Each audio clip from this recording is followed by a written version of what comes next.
Mga katigangers, ito yung unang round. Hindi ko alam kung ano mga pangalan nito. Basta kinuha ko lang.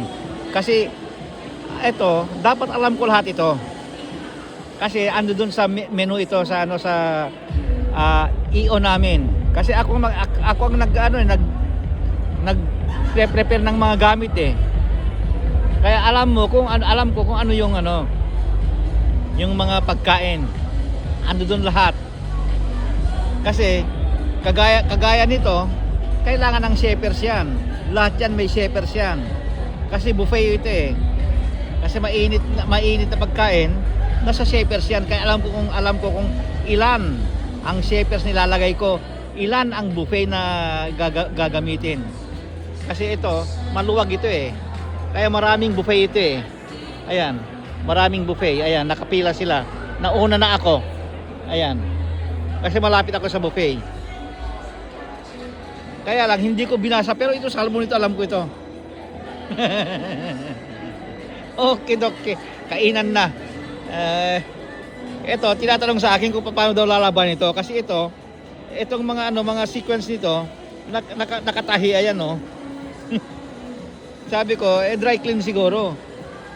Kasi ito, rented dito sa amin, iba yung sa amin. Yung sa amin, yung sa hotel, ayan. Pero itong mga medyo ganito, medyo sensitive, wala sa amin ito. Rerentahan ito. O kaya may mga ibang companies na magde-decorate. Okay. Ayan.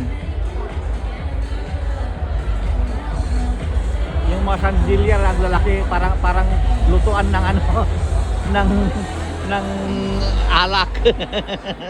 Okay, babay na. At makarami tayo. Kasi uwi na kami. Pagkatapos nito, uwi na kami. Tapos na yung awarding. Ayan. Tapos na yung awarding, wala na. Kainan na lang, tapos mamaya sayaw-sayaw.